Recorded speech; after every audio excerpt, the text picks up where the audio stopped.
Riverside was coming up fast, so I took another look down at Arlene and Albert. They seemed to be carrying on a deeply meaningful conversation, though the Blessed Virgin only knew how they could possibly hear each other over that racket. It seemed impolite to stare, so I focused my attention on the horizon. There was a war to fight. A war to fight. "Albert, now!" I boomed at peak volume as the town raced up to greet us. Albert and Arlene started yanking on a lever atop the coupler. They heaved again and again, until I thought we'd be cruising into Grand Central before they got the bloody thing unhooked. It cracked open and the cars separated with an explosive bang. The pneumatic brakes activated automatically, slowing the loose car we were on while the rest of the train sped on, oblivious, impervious. I wondered if the aliens would even notice that a car was missing. We destroyed the spider mind. Did they have enough initiative even to count? We braked toward a stop, more or less terrifyingly. The rails screamed, the car rocked and rolled. Jill held on for dear life, looking as green as the sky. Arlene and Albert kicked back, cool to the max. I was too busy watching everybody else to notice whether I was cool or freaked. I didn't want one of my crew to fall under the wheels and be crushed to death without me being instantly aware of it. I couldn't bring myself to abandon the car without expressing an opinion on the zombies, sardine canned below. I positioned myself and fired a bunch of rounds to the roof slats. This riled them up, and they behaved in the approved manner. They attacked each other with mindless ferocity. As the car came to a complete stop, Albert and I managed the cyber mummy between us quite easily. We hopped down and bolted for cover in an alley. The streets of Riverside were like the valleys of a lost civilization, or the canyons of a mysterious planet. We beat cleats up and down to throw off any alien patrols. Although deep in the heart of enemy territory, surrounded by more monsters than at any other time since returning to Earth, it was a relief to be off the train. I didn't know about the others, but I was grateful for solid ground underfoot again.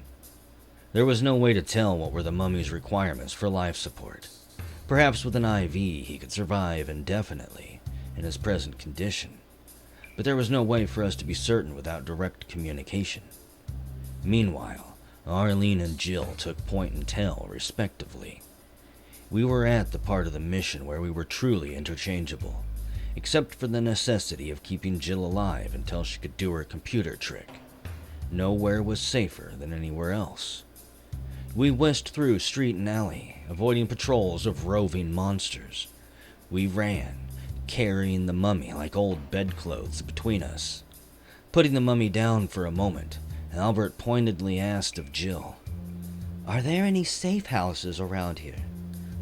Digging into her pack, Jill produced that small, portable computer, the CompMac Ultra Micro, more compact than any I'd seen before. "Where'd you get that?" asked Arlene. Jill answered with a lot of pride. "Underground Special, built by the church. You can get inventions out fast when you don't have to worry about FCC regs and product liability lawsuits." She called up her safe house program and then told all of us to look away. I doubted that I'd turn to stone if I didn't comply. Anyway, I complied and listened to her type in about 30 characters. Her key code, obviously. When she was finished, I looked at her again as she scrutinized her screen. She nodded and pressed her lips firmly together, a sure sign in my book of mission accomplished. "There's a safe house about a mile from here on Paglia Place," she said. Then she called up a map of Riverside and showed the rest of the route the program suggested. "I see a problem with part of this," said Arlene. "The route goes within a couple blocks of an old IRS field office, where I used to deliver papers while I was a courier." "Courier? What for?" asked Jill. "For 2 years of college." "What'd you get?" Minimum wage. 15 per hour, old bucks. No! I mean, what degree? Oh, AA in engineering and computer programming, answered Arlene, embarrassed. I could imagine why. Arlene's degree must seem awfully trivial compared to what Jill had picked up on her own. Jill nodded. Hip, she said, without dissing my pal, for which I was grateful. The gal was a pretty grown-up 14-year-old, astute enough to recognize that Arlene was very touchy about only going to a 2-year college. She couldn't afford any longer. We followed the revised route Arlene traced. I had some advice that nobody wanted to hear. Fly's prime directive is not to use firearms unless absolutely necessary. Jill was the first critic. But Fly, it's not like they're human. Using martial arts might only entertain them, Arlene added. I'm not even sure a shiv would bother them, assuming you can find their ribs to stick it between. Is everyone finished? I asked a bit impatiently. I'm not getting all liberal. I mean the wrong noise at the wrong moment could bring down a horde on our heads. Oh, why didn't you say so? I wished there were a quick course I could take in Monster Aikido. Failing that, I'd settle for learning where they kept their glass jaws, so a quick uppercut could do the trick. We padded up dark alleys and narrow streets, trying to stay out of the sun. After a couple of clicks, Arlene suddenly stopped cold. When the Marine taking point does that, it's time for everyone to play living statue. We froze and waited. Jill, for all her fighting instincts, didn't have the training. She started to ask what was wrong, but I clamped a hand over her mouth. Arlene continued facing forward but gestured for the rest of us to backtrack. We did it very slowly. Whatever it was hadn't noticed us yet, and I aimed to keep it that way. We backed up about 100 meters before she let out her breath. Remember the fatty we saw back at the train depot? She asked. Well, we just bumped into its older, whiter brother.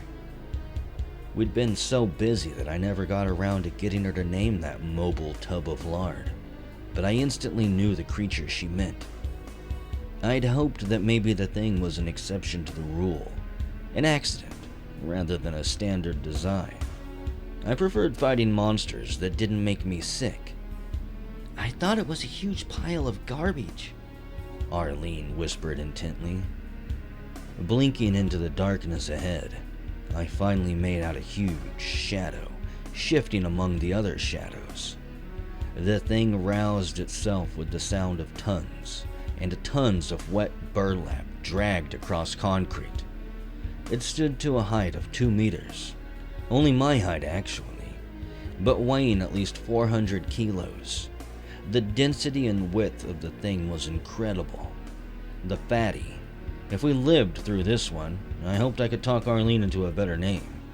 It made slush sounds as it moved. It was probably leaving something disgusting behind it, like a snail track.